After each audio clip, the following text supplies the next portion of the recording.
स्वागत है जीवित परमेश्वर की जीवित हजूरी में। कॉन्ग्रेचुलेशन। आप अपने पड़ोसी के लिए प्रोफेसी कर रहे हो। अगर कॉन्ग्रेचुलेशन के जैसा कोई काम उसकी लाइफ में नहीं हो रहा तो आपके बोलने से वो होगा। तो एडवांस में कॉन्ग्रेचुलेशन।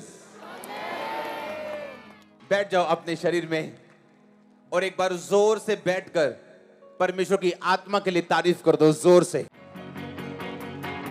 ऑनलाइन तारीफ करो मेरे साथ मिलके। हालेलुया। उठाओ अपने हाथों को। मैं रेडी हूं, मैं तैयार हूं परमेश्वर आपके वर्ड्स को लेने के लिए। मांगो अपने हाथों को उठा के। गैर भाषा में 2 मिनट के लिए प्रार्थना में जाऊं।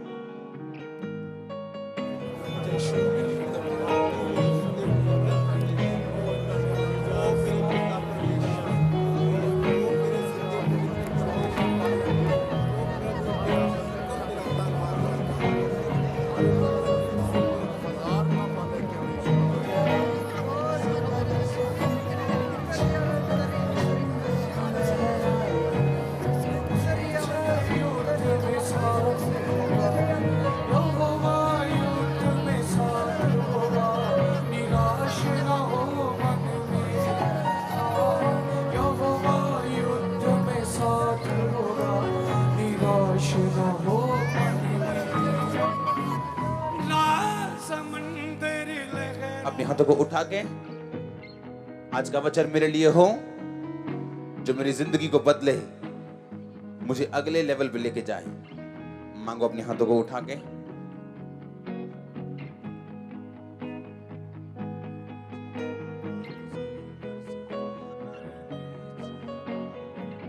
प्रभु यीशु मसीह के सामर्थी नाम में हम मांगते हैं। नीति वचन 14 उसकी 1 आयत को मैं पढ़ूंगा।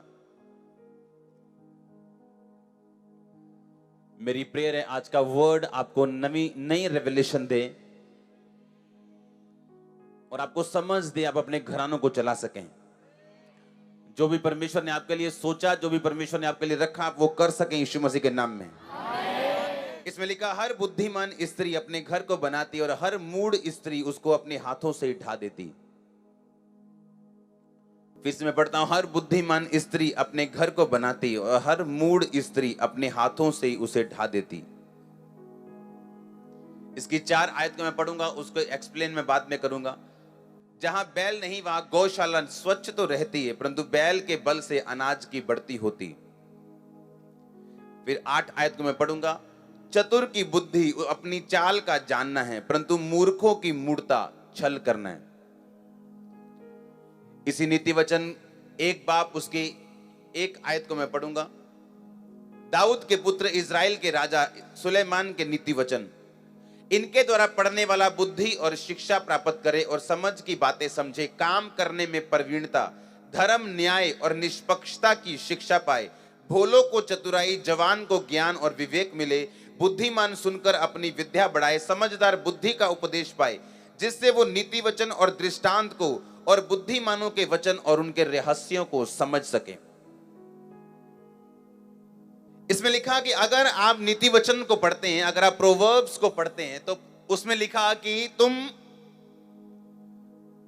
बुद्धि और शिक्षा को प्राप्त करोगे जब तुम नीति वचन पढ़ोगे। नीति वचन बाइबल की पुस्तक है, भजन संहिता से आगे आती है। इसमें लिखा कि अगर तुम इसको पढ़ो तो तुम बुद्धि प्राप्त करोगे और शिक्षा प्राप्त करोगे। काम करने में प्रवीणता, धर्म, न्याय और निष्पक्षता की शिक्षा पाओगे जब तुम नीति वचन को पढ़ोगे। आज बड़े ध्यान से समझना मेरी बात को। लिखा, इनके द्वारा पढ़ने वाला बुद्धि और शिक्षा प्राप्त करे। आपको लगता है बुद्धि मेरे को क्या जरूरत है, मैं तो अपने छोटे मोटे काम में करता हूं, मुझे बुद्धि नहीं चाहिए, मैं तो फलाना काम करता हूं, अभी इसमें बुद्धि क्या लगेगी, मैं तो जमीन की खेती करता हूं, इसमें क्या दिमाग लगेगा, हमको आता है करना। शैतान प्रभु यीशु मसीह के पास आके बोलता है कि अगर तू परमेश्वर का बेटा है तो इन पत्थरों को बोल ये रोटियां बन जाए। कहा कि नहीं कहा? तो प्रभु यीशु मसीह ने ये नहीं कहा। शैतान थोड़े दिन पहले मेरे लिए आकाशवाणी हुई थी और मैं परमेश्वर का बेटा हूं, आकाशवाणी हुई थी, तो कैसे कह सकता है कि मैं परमेश्वर का बेटा नहीं हूं? परमेश्वर ने बहस ना करके ये कहा, शैतान लिखा है कि इंसान अकेली रोटी से ही नहीं परंतु परमेश्वर के मुख से निकले एक एक वचन से जीवित रहेगा। कहां लिखा है ये? हाँ, ये व्यवस्था विवरण में लिखा है। ये पुराने नियम के व्यवस्था विवरण की पुस्तक 8 बाब में ये बातें लिखी जो परमेश्वर ने उस टाइम शैतान को कही थी। और बाइबल कहती है शैतान उसके पास से चला गया जब परमेश्वर ने वचनों के बीच से उत्तर दिया। पौलुस एक जगह फंस गया और जब लोगों ने उस पे मुकदमा लगाया और उसको खड़ा कर दिया और उसको मारने की योजना बनाने लगे, तो पौलुस को यह बात मालूम थी कि 2 ग्रुप मेरे सामने हैं, एक सदूकियों का, एक फरीसियों का। हाँ, मान लो 2 पार्टियों ने आपको पकड़ लिया, एक फलानी पार्टी, एक फलानी पार्टी। तो पौलुस ने कहा, भाइयों मेरा न्याय हो रहा है कि जी उठने के विषय में, क्योंकि मैं यीशु मसीह के जी उठने के बारे में प्रचार कर रहा हूं। वो दोनों पार्टी आपस में लड़ने लगी, क्योंकि एक विश्वास करते थे फरीसी कि जी उठना है, सदूकी विश्वास करते थे कि जी उठना नहीं है, और वो आपस में लड़ने लगे और पौलुस बच गया। इसे बुद्धि का वरदान बोलते हैं। बुद्धि का वरदान तब काम करता है आपकी लाइफ में कि जब शैतान आपको तंग करे या एक ऐसी सिचुएशन हो जहां आप ना हां कर सकते ना कर सकते। प्रभु यीशु मसीह के पास कुछ लोग आए और यीशु मसीह को फंसाने के लिए बोला कि ये सिक्का, ये जो टैक्स है, हमें देना चाहिए कि नहीं देना चाहिए राजा को। अगर यीशु मसीह कहते हैं हां हमें टैक्स देना चाहिए, तो इजरायली लोग नाराज हो जाते हैं, क्योंकि रोमी लोग जो थे वो नाजायज टैक्स लेते थे। और अगर यीशु मसीह बोलते नहीं देना चाहिए तो भी ये बाइबल के खिलाफ था, अगर बोलते नहीं देना चाहिए तो भी ये गलत था। हां, तो यीशु मसीह ने पता क्या कहा, सिक्का मुझे दो। ये सिक्के पे मोहर किसकी है? कहते कैसर की। कहते जो कैसर का है वो, और जो परमेश्वर का है वो। कुछ ऐसी सिचुएशन है आपकी लाइफ में, अगर आप हां करोगे तो भी मरोगे, अगर ना करोगे तो भी मरोगे। वहां बुद्धि का वरदान काम करता है। इसलिए परमेश्वर के दास पौलुस ने कहा 1 कुरिन्थियों 14 में अगर आप पढ़ते तो उसने कहा कि सबको लाभ पहुंचाने के लिए सबको वरदान दिए जाते हैं। चर्च में वरदान काम करते हैं, सब कलीसिया को प्रकाश, सब कलीसिया को लाभ, सब कलीसिया को फायदा देने के लिए। इसलिए किसी को उसी आत्मा के द्वारा बुद्धि की बातें, किसी को ज्ञान की बातें, किसी को चंगा करने के लिए, किसी को सामर्थ का वरदान, किसी को भविष्यवाणी का वरदान दिया जाता है। बुद्धि का वरदान उस व्यक्ति की लाइफ में काम करते हैं जिसको परमेश्वर के वचन की नॉलेज हो, क्योंकि बाइबल कहती है कि हर एक बुद्धिमान स्त्री अपने घर को बनाती है और मूर्ख अपने हाथों से उसे ढा देती। इसका मतलब अगर आपने अपने घर को बनाना है तो आपको बुद्धि चाहिए, आपको पैसा नहीं चाहिए, आपको चालाकियां चुस्तियां नहीं चाहिए, आपको बुद्धि चाहिए अपने घर को, अपने सिस्टम को, अपनी लाइफ को मेंटेन करने के लिए। उसमें लिखा है काम करने की प्रवीणता। कहता जब तुम ये नीति वचन, जब ये मेरा वर्ड तुम पढ़ोगे तो काम करने की प्रवीणता तुम में आएगी। इसका मतलब मैं आपको समझाता हूं, समझ आ रहा है कि नहीं? बुद्धि के वरदान के कारण पौलुस बचाया गया, बुद्धि के वरदान के कारण प्रभु यीशु मसीह शैतान से फतह पाई, बुद्धि के वरदान के कारण ही वो लोगों के बीच में फंसते नहीं थे। कितने मेरी बातों को समझ रहे हैं? इसमें लिखा कि अगर तुम वचन पे चलो, अगर तुम वचन अपने अंदर अपनाओ तो काम करने की प्रवीणता तुम में आएगी। याकूब के अंदर यह प्रवीणता थी, क्योंकि याकूब के मामा लाबान ने जब उसे भेड़ और बकरियां दी थी, लिखा वो गिनती में बढ़ गई थी, और वो इतनी बढ़ गई थी कि याकूब एक धनाढ्य, एक अमीर इंसान बन गया था। और जब याकूब बड़ा हुआ, उसके बच्चे पैदा हुए, और जब वो यूसुफ से ज्यादा प्यार करता था और बाकियों से कम प्यार करता था, रीजन क्या था? याकूब एक बात जानता था कि भेड़ और बकरियां, अगर मेरे पास 500 बकरियां हैं और 1000 भेड़ें हैं तो 3 महीने में वो कितनी हो जाएंगी उसको मालूम था। इनकी एवरेज ग्रोथ कितनी है कि 10% साल में बढ़ेंगी या 50% साल में बढ़ेंगी, 1 महीने की 5% मुझे इनकम होगी, उसको सब मालूम था।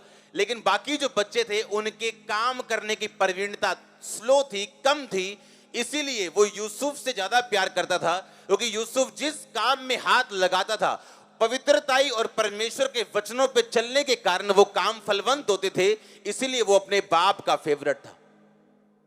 उसका बाप पक्षपात करने वाला इंसान नहीं था कि यूसुफ से ज्यादा प्यार करना और बाकियों से कम करना। बाकियों के पास बहाने थे। बाइबल कहती उनके बुराइयों का समाचार यूसुफ अपने बाप के पास लेके जाया करता था। बाकी 10 में से कोई भी अपनी बुराइयों का समाचार दूसरे भाई के लेके नहीं आता था, क्योंकि सब एक दूसरे के काने थे वो। हाँ, किसी ने अपनी गर्लफ्रेंड छुपाई है, किसी ने अपनी चोरी छुपाई है, किसी ने अपनी फलानी चीज छुपाई है। एक दूसरे के काने थे। कोई बाप के पास जाता नहीं था कि इसने ये किया। मालूम है अगर मैं इसकी पोल खोलूंगा तो ये मेरी पोल खोलेगा। पर यूसुफ की पोल खुल नहीं सकती, क्योंकि उसकी बीमारी कोई प्रॉब्लम थी नहीं, और वो बाप के पास जाता था। और बाइबल कहती बुद्धिमान इंसान था, और बुद्धिमान होने के कारण काम करने की प्रवीणता उसमें थी। जो भी काम उसको मिलता था उसमें वो फलवंत होता था, क्योंकि यहोवा उसके साथ था। आमीन। कई लोग ऐसे होते हैं, आप उनको जिस मर्जी डिपार्टमेंट में डाल दो, वो आपका भट्टा गुल कर देंगे। आप माथे पे हाथ मारोगे, भाई इसको कहां कहां फिट करूं, और एंड में आपको निकालने पड़ेंगे ऐसे लोग। और कुछ लोग ऐसे होते हैं, आप उनको जिस मर्जी डिपार्टमेंट में रख दो, वो आपका डिपार्टमेंट फर्स्ट क्लास कर देंगे। रीजन क्या है? काम करने की प्रवीणता उसी व्यक्ति के ऊपर है, और उसी में है जिसमें ये बुद्धि काम करती, जो नीति वचन को पढ़ता है, जो वचनों को पढ़ता है, जो पवित्रताई के मतलब को, महत्व को समझता है। हालेलुया। लेकिन बुद्धिमान स्त्री अपने हाथ से घर को बनाती है, और मूर्ख स्त्री अपने हाथों से अपना घर खराब कर देती। अगर हम नीति वचन को पढ़ना शुरू करें और बाइबल के वचनों को ध्यान से और समझ से पढ़ना शुरू करें इसको, तो हम कभी सफर नहीं करेंगे अपनी लाइफ में। वो इंग्लिश वाला सफर, दुखों वाला सफर। लिखा जहां बैल नहीं वहां गौशाला निर्मल तो रहती, पर बैल के बल से अनाज की बढ़ती होती। आज किसी बंदे को यहां पे किसी को बोल दो, अच्छा आप कहां रहते हो? मैं जी फलाने पिंड च रहना जी, पर मेरे पास खाने के लिए पैसा नहीं है, पहनने के लिए कपड़ा नहीं है, मैं बहुत तंग हूं, आज किराया भी पकड़ के आया हूं चर्च पे। अच्छा गांव में रहते हो आप? हाँ। अच्छा आप एक पशु रख लो, एक गाय रख लो, एक भैंस रख लो। हाँ, नहीं जी पशु कितने सांभे जानते साडे को। आप समझ रहे कि नहीं? लिखा बैल से, आपकी बैल ना होने से गौशाला निर्मल तो रहती है, पर अगर बैल हो तो अनाज की बढ़ती होती। भूखे मर जाएंगे लोग, काम नहीं करेंगे अपने हाथों से। अगर आप गांव में रहते हो अलग फायदे हैं उसके, अगर आप शहर में रहते हो उसके अलग फायदे हैं। और नीति वचन कहता कि अगर बैल नहीं है, तुम्हारा घर तो साफ सुथरा रहेगा, गौशाला साफ सुथरी तो रहेगी, पर अगर बैल रहेगा तो अनाज की बढ़ती भी होगी। अगर 2-4 काम करोगे तो थक तो जाओगे, थोड़ा गंदगी डर जाएगी घर में, थोड़ा प्रॉब्लम तो होगी, पर कहता अनाज की बढ़ती भी होगी, तुम भूखे नहीं मरोगे। बताओ एक भी जन जिसने ओलंपिक का पदक जीता हो, जिसने अपनी लाइफ में कोई मुकाम हासिल किया हो, और बताओ उसको, और वो एक भी जन भी अगर बता दे कि मैंने कंफर्टेबली सब कुछ हासिल कर लिया, एक भी आपको ऐसा नहीं मिलेगा। अपने कंफर्ट से बाहर जाके आप अपनी लाइफ को बनाते हो। अपने कंफर्ट जोन से बाहर निकल के आप अपनी लाइफ को खड़ा करते हो। वो चाहे प्रेयर लाइफ हो, चाहे बिजनेस लाइफ हो, चाहे मिनिस्ट्री हो, चाहे आपकी स्पिरिचुअल लाइफ हो, अपने कंफर्ट जोन के अंदर रह के आप पदक नहीं जीत सकते। हालेलुया। ये तो एक वचन मैंने आपको दिया सिर्फ। कहता धर्म, न्याय और निष्पक्षता की वो शिक्षा पाए। धर्म की वो शिक्षा पाए। चलना कैसे है परमेश्वर में, धर्म क्या कहता है, वचन क्या कहता है, परमेश्वर के आत्मा मुझे क्या कहती है, किस तरह से मैंने रहना है अपनी लाइफ में। जब कोई मुझे नहीं भी देख रहा तो कैसे मैंने अपनी लाइफ को परमेश्वर में पवित्रताई में लेके चलना। न्याय की वो शिक्षा पाए, गलत को गलत और सही को सही कहें, निष्पक्षता की शिक्षा पाए। ये सब नीति वचन में लिखा है। आप पढ़ते हो नीति वचन के? नहीं। कईयों के पास तो पूरी बाइबल नहीं है, नया नियम पढ़ते हो। आप सोचो नीति वचन कहता है अगर तू मुझे पढ़ेगा तो बुद्धि हासिल करेगा, काम करने की प्रवीणता हासिल करेगा। आप जानते हैं अगर आप नीति वचन को पढ़ें, प्रोवर्ब्स पढ़ें, आपके दुश्मन आपसे मेल मिलाप करना चाहेंगे, बाइबल कहती। पढ़ लो इसको गहराई में। नीति वचन की बात कर रहा हूं अकेले। अगर आप इसे पढ़ें, बाइबल की एक एक पुस्तक पावरफुल है। कहता अगर तू इन वचनों को पढ़े और माने, तेरे दुश्मन तेरे साथ मेल मिलाप रखना चाहेंगे। हालेलुया। ऐसा क्या था यूसुफ के अंदर कि उसके पिता ने उसे रंग बिरंगा अंगरखा दिया, और ऐसा क्या नहीं था बाकी 10 भाइयों में कि उसको उसका पिता प्यार नहीं करता था? रीजन यही था कि वो फ्रूटफुल नहीं थे। और फलदार वही व्यक्ति हो सकता है जो पवित्रताई में, जो नीति वचन में, बुद्धि में और परमेश्वर के वचनों पे चलने वाला हो। आपके हाथों में परमेश्वर बरकत देगा, वो फल देगा आपको, आप फ्रूटफुल होंगे। जिस दिशा में आप होंगे, आप जिस काम को करते होंगे, लिखा यूसुफ जिस काम को हाथ लगा दे वो काम फलदार हो जाता था। जी जी करने से, नीचे झुक के खड़े होने से कोई स्पिरिचुअल नहीं बन जाता। उसके काम बताते हैं। आप जिस काम में उस व्यक्ति को भेजो, उसने कैसा किया, क्या वो काम फलवंत हुआ या डाउन हुआ, क्या वो काम बढ़ा गया, क्या काम घटा, तब मालूम होता है आप स्पिरिचुअल हो या नहीं। हालेलुया। आपके जी करने से भी आप स्पिरिचुअल नहीं बनते, आपके स्पिरिचुअल कपड़े डालने से आप स्पिरिचुअल नहीं बनते, आपके फ्रूट बताते हैं आप स्पिरिचुअल हो या नहीं। रियल स्पिरिचुअल पीपल वो फ्रूटफुल होंगे, असली आत्मिक लोग फलदार होंगे। और जिस डिपार्टमेंट में जहां भी आप उन्हें भेजोगे या जहां वो काम करेंगे, जिस दिशा में जाएंगे, वो फलदार होंगे। ये निशानी होगी। और बाइबल के वचन ऐसे हैं, ये आपको ताकत देंगे, आप फलदार बने। एक व्यक्ति को मैं जानता हूं, एक दिन जब मैं अपने टाइल्स का काम मैं करता था, जब मॉडल टाउन के अंदर जहां मैंने परमेश्वर को जाना और परमेश्वर ने मुझे कबूल किया, उस घर में एक व्यक्ति आता था छोटा सा ऑटो लेके। मैं आपको स्टोरी बता चुका हूं। और वो हम उसको टाइल्स का सामान देते थे, वो हमारी शॉप्स को, हम होलसेलर थे, वो छोड़ के आता था टाइल्स अलग अलग दुकानों के ऊपर। मेरे देखते देखते उसने ट्रक लिए और अविश्वासी। और जब उससे स्टोरी पूछी उसने, तो उसके पास पहले रिक्शा था, रिक्शा, और रिक्शे पे उसने टायर ढोने शुरू किए थे। पटेल चौक के पास टायर ढोता था वो रिक्शे पे। टायर ढोते ढोते छोटा ऑटो लिया, छोटा ऑटो अपने चाचे के लड़के को देके बड़ा ऑटो लिया। जब उसके पास बड़ा ऑटो था, तब से मेरे पास आता था वो। आज उसके पास ट्रक हैं अपने। जहां बैल नहीं वहां गौशाला। कहते निर्मल तो रहती। हाँ, कोई काम ही नहीं होगा तो पंगा क्या? नहीं जी, पंगे च नहीं रहना चाहते भाई, पंगे च नहीं।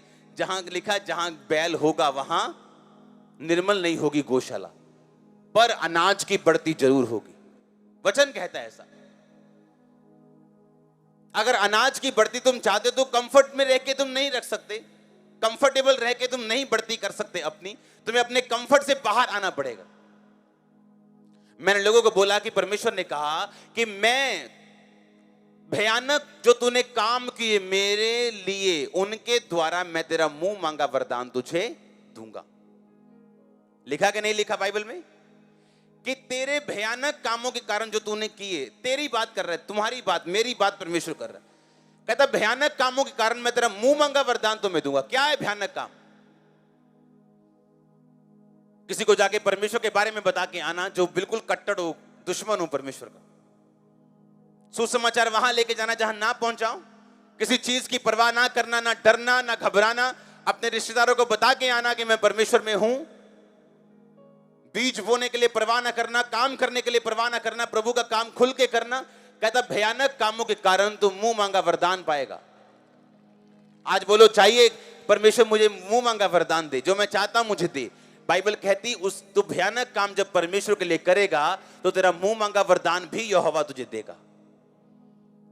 पर अगर वचन पढ़ा ही नहीं है और सिर्फ मांगते जा रहे हैं जिन्नी की तरह, जैसे जिन के पास आए कि विष मांग ली, ये विष मांग ली, लगता है चिराग से अभी जिन निकलेगा और अभी बोल देगा ये ले मेरे आका। हमारा परमेश्वर जिनी नहीं है। हाँ, वो कार्टून से बाहर निकलो, वो कार्टून वाली चीजों से बाहर निकल के थोड़ा असली में आगे काम करो ताकि परमेश्वर आपको फल दे। आमीन। कहता तेरे किए हुए भयानक कामों के द्वारा यहोवा तुझे मुंह मांगा वरदान देगा। तेरे किए भयानक कामों के द्वारा। अपने चले चलाए काम को छोड़ के मिनिस्ट्री में आना, यह भयानक काम था और मुझे मुंह मांगे वरदान मिले। सब कुछ सेट करके छोड़ देना और मिनिस्ट्री में आ जाना, यह भयानक काम था परमेश्वर के लिए। परवाह ना करना, पूरे काम की जैसे करना वैसे ही करना, किसी का डर ना रखना, यह भयानक काम था। कहता तू भयानक मेरे लिए काम करेगा, मैं मुंह मांगा वरदान तुझे दूंगा। तू अपनी जान खोएगा, मैं तुम्हें वापस करूंगा। तू अपने बचाएगा, मैं तुझे छीन लूंगा। तू मेरे लिए खोल देगा सब कुछ, मैं तुझे दे दूंगा। परमेश्वर ने जीना सिखाया आपको वचन के जरिए। आमीन। अगर उन दिनों में अपने रिश्तेदारों को चैलेंज ना करता कि मैं यहोवा को मानता हूं, यीशु मसीह को मानता हूं, अगर वो मुझे चैलेंज ना करते, एक दिन तू वापिस आएगा अपने धर्म में। उनको ये मालूम नहीं था कि यीशु मसीह कोई धर्म नहीं। हाँ, आज वो आना चाहते हैं। हाँ, कितनी बार बता चुका मैं, वो आना चाहते हैं। आमीन। या तो आप शैतान को अपनी ओर खींचोगे या उसकी ओर चले जाओगे, बीच में कुछ नहीं। या तो व्यभिचार की ओर चले जाओगे या उसे तोड़ दोगे, बीच में कुछ नहीं, न्यूट्रल कुछ नहीं। हालेलुया। परमेश्वर का वचन आपको ताकत देता है, आपको बुद्धि देता है, आपको समझ देता है हर एक काम को करने की और फलदार रहने की अपनी लाइफ में। आमीन। कहता तू अपने किए हुए भयानक कामों के द्वारा यहोवा से मुंह मांगा वरदान पाएगा।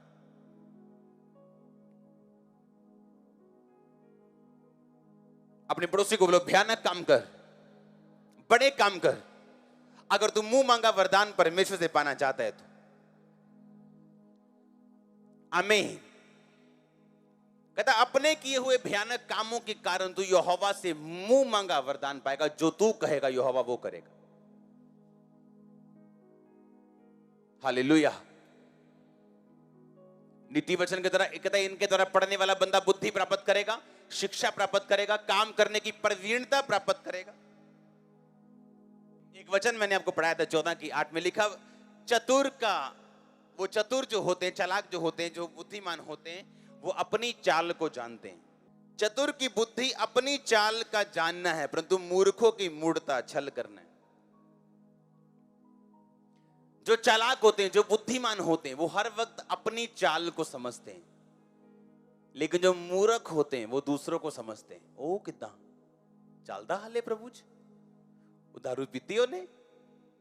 हाँ, पर कहता बुद्धिमान हर वक्त अपने आप को देखता है। आज मैंने प्रेयर की, हाँ, आज मैंने बाइबल पढ़ी कि नहीं, अभी मैंने फास्टिंग कितने दिन हो गए नहीं किया की, कौन सा काम मैंने करना है अभी, क्या पाप है जो प्रभु मुझसे खुश नहीं मैंने छोड़ना, हाँ, कौन सी सिद्धता में मैंने आगे जाना है। बुद्धिमान कहता है ऐसे चलता है, और मूर्ख वो दूसरों की ओर ध्यान देता है। ये मैंने एक वचन आपको 2-3 वचन दिए हैं सिर्फ, और सोचो जब आप पूरे 31 पर पढ़ोगे, अध्याय पढ़ोगे, तो कहां बुद्धि जाएगी आपकी, कहां दिमाग जाएगा आपका। और सोचो अगर पूरी बाइबल आप पढ़ने बैठ जाओ और बाइबल का एक एक अंग आप खा जाओ अपने अंदर, तो सोचो आप कैसे व्यक्ति बन जाएं। इमेजिन करके देखो, आप अगर बाइबल आपकी लाइफ का डेली हिस्सा बन जाए, अगर वचन आपकी लाइफ का डेली हिस्सा बन जाए, तो आप कहां जाओगे।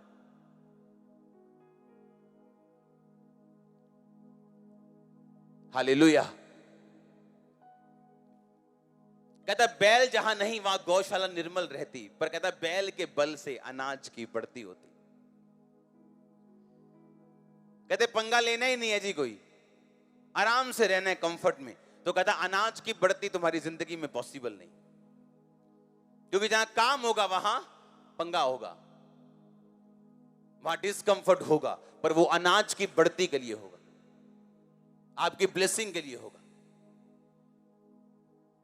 और सोचो एक वचन अगर नीति वचन पढ़ के हमें एक लाइफ चेंजिंग डिसीजन लेने को मजबूर कर सकता है। सोचो अगर मैं बाइबल को रोज पढ़ना शुरू कर दूं और रोज इस पे चलना शुरू कर दूं और रोज इस तरह से पढ़ूं कि परमेश्वर आज वचन से तुम मुझसे बात कर, और वचन के जरिए मैं जानना चाहता हूं तू क्या चाहता है, और वचन को समझ के जब चलना शुरू किया जाएगा, सोचो कैसी स्थिरता आपकी लाइफ में होगी। हालेलुया। जोर से बोलो हालेलुया।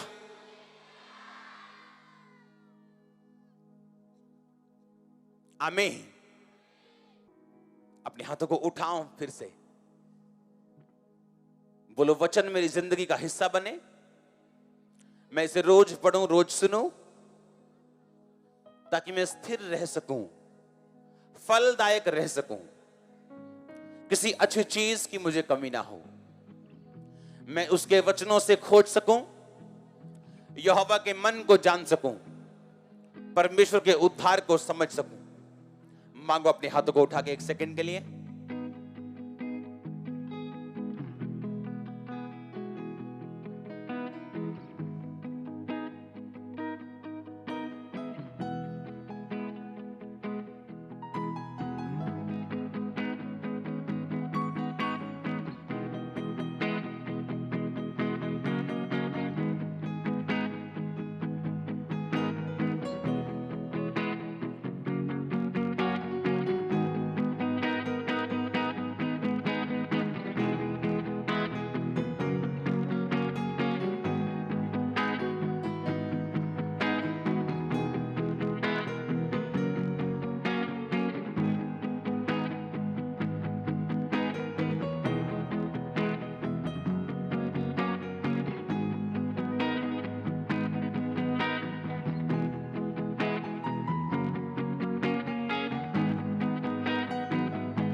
आमीन। कितने लोग रोज बाइबल पढ़ते हैं? रोज? क्या बात है, चर्च ब्लेस हो रही वाकई। और मेरा बिलीव है जो अभी भी हाथ नीचे हैं वो अगले थर्सडे हाथ ऊंचे करेंगे। हाँ, आप जानते हो अभी अगर हीलिंग, अगर मिरेकल्स और प्रोफेटिक शुरू हो जाए तो उसमें कोई टाइम नहीं लगेगा और अभी होंगे वो। हाँ, पर जो वचन आपके अंदर जाने वाला है और अगर आप इसे समझ गए तो आप जो यहां हफ्ते बाद लेने आते हो आप रोज लोगे अपनी लाइफ से। अगर वचन नहीं तो हीलिंग भी बनी नहीं रह सकती, डिलीवरेंस भी बनी नहीं रह सकती अगर वचन ये नहीं मैं आपको दूं तो। एक एक वचन पावरफुल है ये। जब मैं पढ़ता हूं इसे मैंने एक टारगेट रखा होता है, इतने चैप्टर मैंने रोज पढ़ने हैं, इतने नए नियम से पढ़ने हैं, इतने मैंने प्रोफेटिक बुक से पढ़ने, इतने पुराने नियम से पढ़ने, और कभी कभी भजन संहिता नीति वचन से पढ़ने। और जिस दिन आप वचन नहीं पढ़ते हो आप बेचैन रहते हो और आपको एक भूख लगी रहती है अंदर से, आज पढ़ा नहीं है कुछ, चलो भागो उधर। जैसे नशे वाला व्यक्ति जाता है ना हर वक्त, उन्हें पता आज सिगरेट लाई नहीं, दिल च काउमो हो ही जाता। हाँ, आपको वचन के लिए वो काउमो होना चाहिए। हाँ, आपको ऐसा अटूट हिस्सा बनाना है वर्ड। आमीन। आप देखो एक चीज लिखी है, कहता जवान को ज्ञान और विवेक मिले। यही विवेक था जिसके कारण यूसुफ ने पोतीफर की पत्नी के साथ गलत काम नहीं किया था। उसने कहीं बाइबल में लिखा नहीं था व्यभिचार ना कर, वो अभी हुक्म आए ही नहीं थे, तू हत्या ना कर, चोरी ना कर, वो आए नहीं थे अभी, वो मूसा के बाद आए, तब नहीं थे।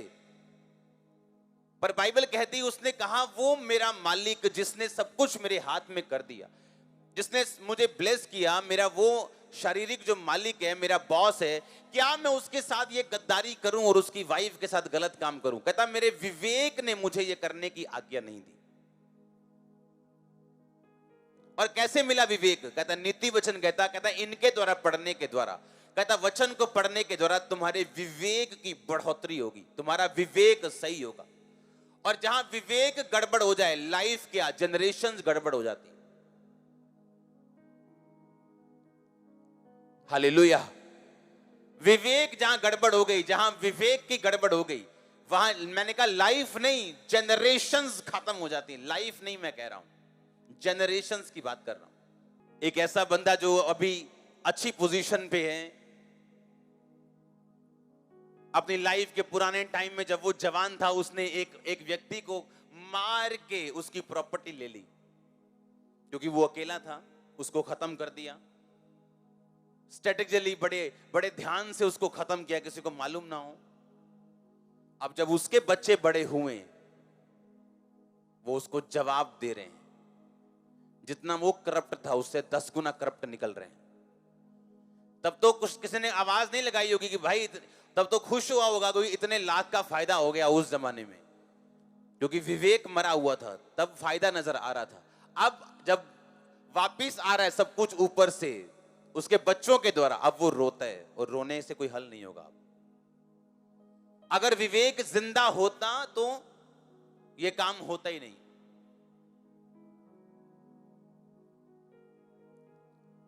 आज एक औरत दूसरी औरत का घर खराब कर रही, उसके पति को अपना कर रही, कि लव हो गया, ये हो गया, वो हो गया। आपको क्या लगता है 10 साल बाद आपके साथ क्या होगा? क्या जो आपने बोया, क्या वो आपका पीछा नहीं छोड़ेगा? मैं उन लोगों से भी बोलता हूं जो कभी मिनिस्ट्री में रहे, मैंने कहा जब तुम जाना तो वो बो के जाना जो तुम खुद काटना नहीं चाहते हो। हाँ, वो मत बोना जो तुम काटना नहीं चाहते, वही बो के जाना जो तुम काटना चाहते हो, क्योंकि जो तुम बो के जाओगे तुम्हारा परमेश्वर तुम्हें वही वापस करने वाला। तो मुझे चिंता नहीं कोई क्या करे, मुझे इतना मालूम है जो तुम बो के जाओगे वो सेम तुम्हें काटने को मिलने वाला है। और इसीलिए धर्मी जन ज्यादा शांत भी रहते, उन्हें मालूम है कि उनका परमेश्वर जीवित परमेश्वर है, और जो सब चीजों को वापस करेगा, सूद समेत, ब्याज समेत। लिखा अगर तुम नीति वचन पढ़ो तो तुम विवेक पाओगे। विवेक ऐसी चीज है, कॉन्शियस ऐसी चीज है कि अगर कोई चीज बाइबल में नहीं भी लिखी, आपका विवेक बता देगा कि यह गलत है। लिखा है बाइबल में अफीम ना खाओ, लिखा कहीं अफीम ना खाओ, हाँ तो खाते क्यों नहीं? आपका विवेक जानता है ये क्या है, गलत है। अब्राहम को कहां लिखा था बाइबल में, तूने अपना 10वां हिस्सा बोना, उसका विवेक जानता था 10वां हिस्सा देना।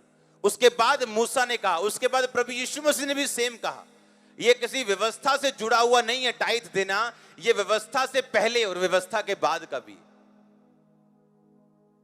और लोग वेट करते हैं, मालूम, वेट करते हैं, इंतजार करते हैं कब परमेश्वर रास्ते खोले। और उनको पूछो क्या तुम पैसा बोने वाले हो प्रभु के कामों में? नहीं। कभी टाइथ बोया? नहीं। कभी बीज बोया? नहीं। किस चीज का इंतजार कर रहे हो? अगर बीज बोया ही नहीं तो फसल का इंतजार क्यों कर रहे हो भाई तुम? हालेलुया। और हम तब बीज बो के बड़े हुए जब हमारे पास सिर्फ वही बीज होता था काम करने के लिए, ये करने के लिए, जरूरी काम करने के लिए।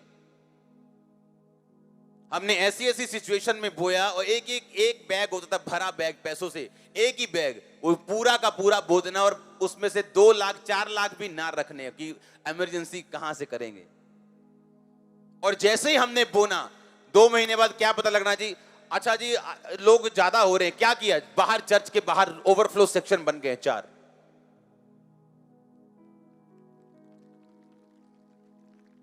क्योंकि आपको वचन बढ़ना सिखाता है, आप अपनी विश से या इंतजार से नहीं बढ़ते हो।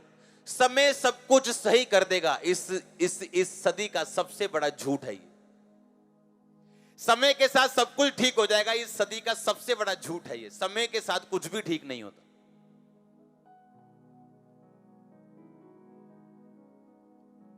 आपको फैसला करना पड़ता है, मैं अपने कंफर्ट जोन से बाहर आऊंगा, चाहे वो बोने में हो, चाहे वो प्रेयर में हो, चाहे प्रभु के साथ कमिटमेंट करने में हो, मैं ये करूंगा ताकि मैं अगले लेवल पे जा सकूं। नहीं तो नहीं होगा ये। आप इंतजार करते रहोगे, सिर्फ इंतजार ही करोगे। आप उस व्यक्ति की तरह हो जो अपने 10 एकड़ के पास बैठे इंतजार कर रहे हो कि फसल कब आएगी।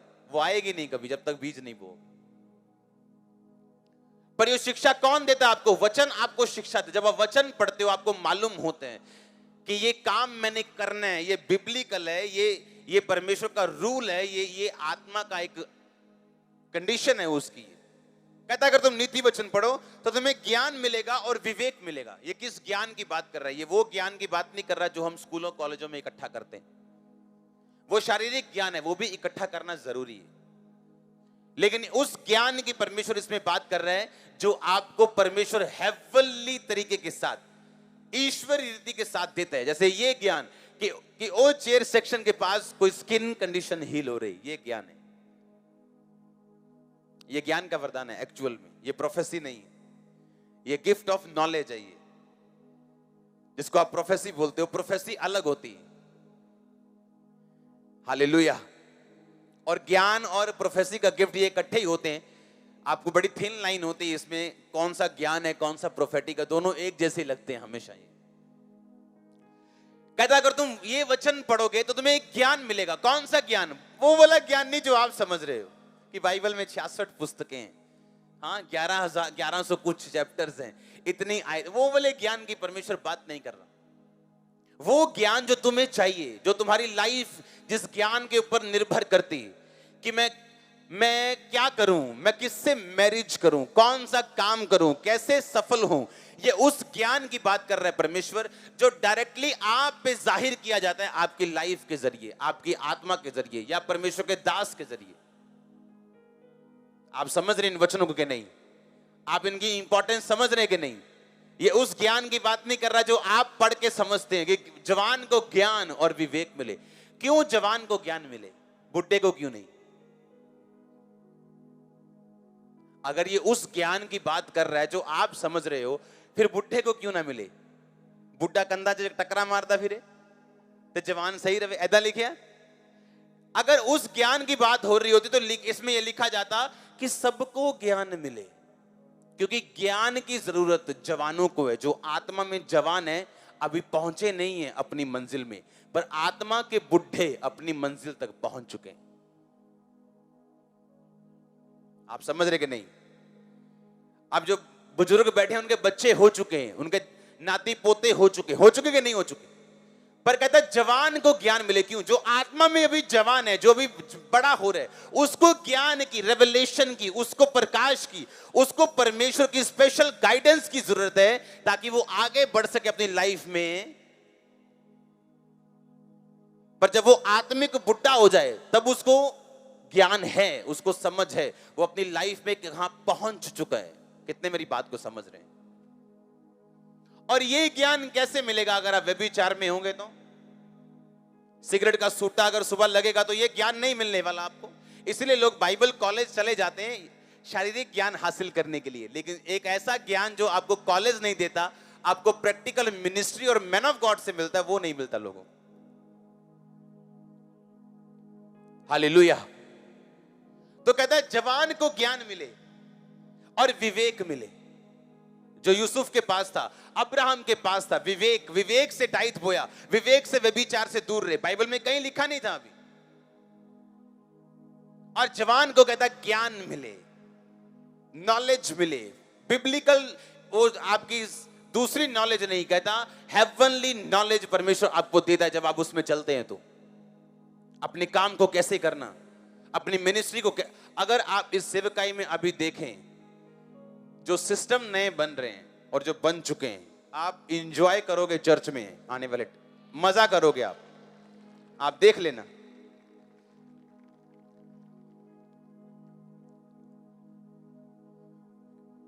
क्योंकि आपको रेवलेशन देता है परमेश्वर, ज्ञान देता है आपको। और सबसे बड़ी बात, मेरा ज्ञान आपके लिए काम नहीं कर सकता, आपका ज्ञान मेरे लिए काम नहीं कर सकता। ये उस ज्ञान की मैं बात कर रहा हूं।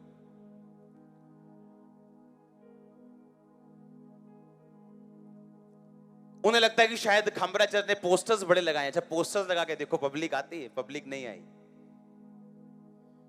हाँ, सीडी बांट के देखो, सीडी बांट के पब्लिक आई? पब्लिक नहीं आई।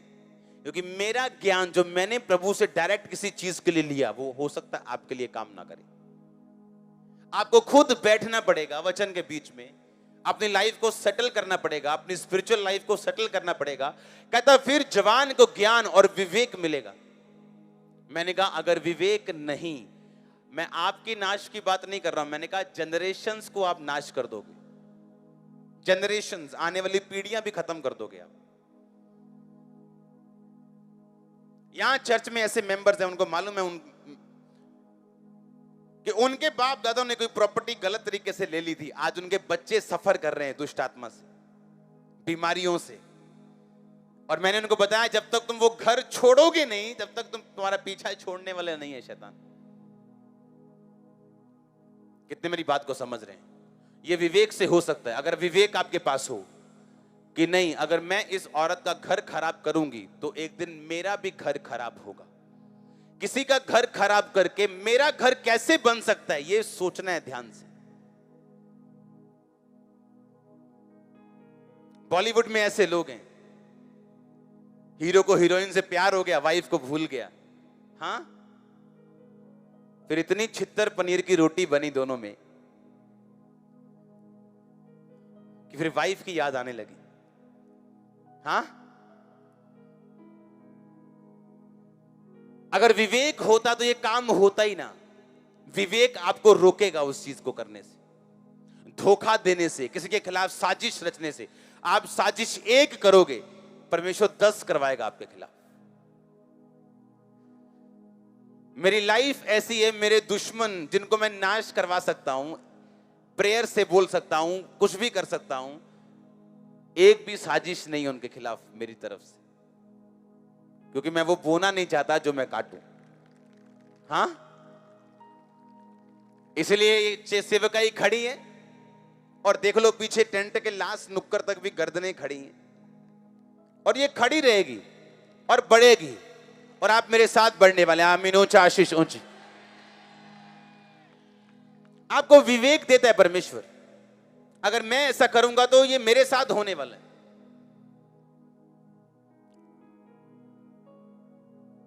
आप फुल पावर में हो, कुछ भी कर लो, पर याद रखो आपके भी दिन फिर आने वाले हैं जब कोई फुल पावर में होगा और आप पीछे हो।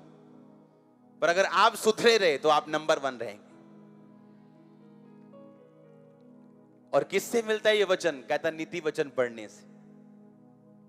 कहता जब तुम नीति वचन पढ़ोगे तुम काम करने में प्रवीण हो जाओगे, तुमको बुद्धि मिलेगी, ज्ञान मिलेगा। कहता वो ज्ञान तुम्हें बताएगा क्या करना है। कहता तुम विवेक में जाओगे। कहता तुम्हारे पास विवेक होगा। आमीन। आपको जहां विवेक खड़क जाए ना मन में, आपका बेटा आपकी बेटी कोई गलत काम करे और आप उसे रोके ना, और आपका विवेक आपको अंदर से कचोटता है, अपनी विवेक की बात सुनना, तो सफल रहोगे आप। क्योंकि विवेक निर्बल होता है जब आप उसकी बात नहीं सुनते, और निर्बल होने के बाद वो मर जाता है आपके साथ। हालेलुया। कितने समझ रहे हैं? चर्च में एक बंदे की ड्यूटी लगा दी, अच्छा अभी तूने जमीन देखनी है, इधर उधर कोई जमीन वो बताए तो तूने लेनी है, ठीक है जी। बाद में मालूम हुआ कमीशन लेता था बीच में चर्च से ही। क्या उसको विवेक ने रोका नहीं होगा? रोका होगा उसको, हाँ, पर धीरे धीरे वो निर्बल हुआ, फिर मर गया। अब क्या है जी? अब धक्के खा रहे हैं जी। अगर विवेक की बात सुनी होती तो आज एक अच्छी पोजीशन में होते, आत्मिक और शारीरिक। कितने मेरी बात को समझ रहे हैं? और शैतान ऐसी चीजों को यूज करता है आपके खिलाफ। और फेसबुक पे लोगों को लगता है बल्ले बल्ले बल्ले बल्ले बल्ले, फलाने दी बल्ले बल्ले, होती बल्ले बल्ले। कुछ नहीं है, लोगों को पीछे से देखो, बुरे हाल है लोगों के। सीधी सीधी सी लाइफ रखो, ब्लेस रहोगे आप। सीधी सीधी, सीधा, बस फ्रंट सीधा, ये दायरा लंबा चौड़ा मत करो, सीधा रखो, मत भागो इधर उधर। आमीन। कहता अगर तुम वचन पढ़ोगे, देखो तुम्हें कितना कुछ मिलता है। आत्मा तेरी अगुवाई करता है, ज्ञान, रेवलेशन, एक हेवनली ज्ञान तुझे मिलता है जो तेरे लिए तुझे चाहिए। वो ज्ञान तुझे कोई कॉलेज नहीं दे सकता, कोई बंदा नहीं दे सकता। कहता ज्ञान के बाद तुझे विवेक मिलता, तुझे बुद्धि मिलती, काम करने की प्रवीणता मिलती, तो अपने काम में सफल होता है। हालेलुया। आप करेंगे वचन को फॉलो, आप चलेंगे पूरी पवित्रताई में। जब विवेक आपको दोषी ठहराए तो आप माफी मांग के उसको खत्म करेंगे उस चीज को। हाँ,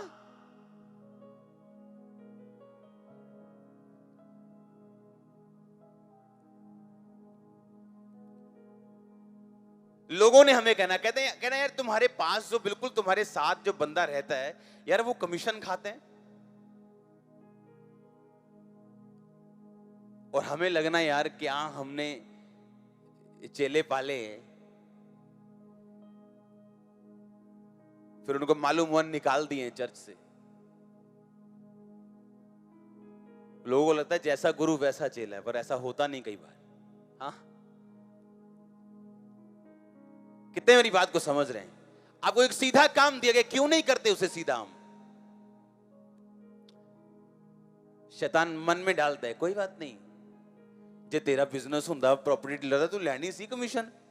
तू यही सोच ला तू बिजनेस ओपन कर ले अपना। कितने समझ रहे हैं?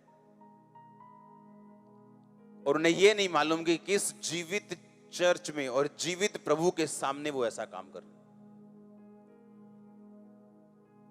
मैंने जो काम अविश्वासियों को अपने घर में दिए हैं, विश्वासियों से ज्यादा रिजल्ट दिए हैं उन्होंने। बड़ी हैरानी की बात है ये।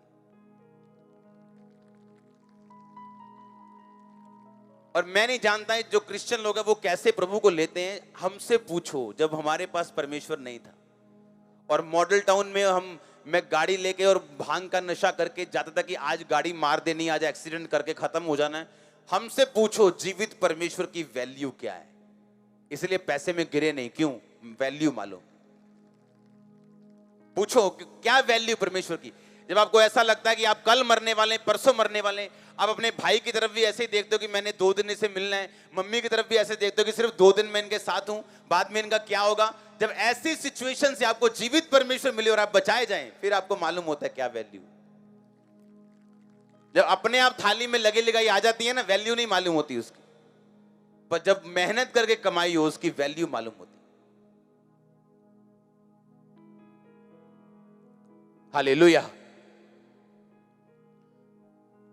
जब बच्चे घर में होते हैं ना, दाल जब दाल कमानी पड़ती, कहते वाह दाल बनी है आज। हाँ कि नहीं? हाँ, जब डैडी कमाता है तो उनको दाल की वैल्यू पता नहीं लगती, उनको रोटी की वैल्यू मालूम नहीं। अच्छा कोई बात नहीं है, हाँ कोई बात नहीं, पैकेज आ रहा है, सब ठीक है जी। पर जब खुद कमाना पड़ता है उन्हें मालूम होता है क्या खोपड़ी खाली होती कमाने में। हाँ, आपको बना बनाया यीशु मसीह मिल गया, आपको बॉर्न क्रिश्चियन लोगों को, आपको वैल्यू नहीं मालूम। और अन्य जातियां जिन्होंने पता नहीं कितने नाक रगड़े, नाक छोटे कर लिए रगड़ रगड़ के, उनको जब यीशु मसीह मिलते हैं उनको कोई मतलब नहीं कहीं से। फिर उनको मालूम है क्या पाया हम। आमीन। आपको विवेक में चलना है, ज्ञान में चलना है, नीति वचन को पढ़ के रोज वचन के साथ टाइम बिता के चलना है। बुद्धिमान से अपने घर से, अपने हाथ से घर को क्या करती? बनाती। और मूर्ख अपने हाथों से क्या करती? नाश करती। तो घर का बनाना ये यहोवा ने नहीं बनाना, आपने बनाना है। परमेश्वर ने आपको ताकत दी है, आप ही ने ढा देना है और आप ही ने बना देना है। अपने हाथों को उठाओ। Thank you Jesus. जितना वचन मैंने सुना 100 गुना फल लेके आए। अंधकार की शक्तियां इन वचनों को चुरा ना सके। मैं इन वचनों के ऊपर 100 गुना फल लेके आऊं। अंधकार की शक्तियां इन वचनों को चुरा ना सके। हिला के अपने हाथों को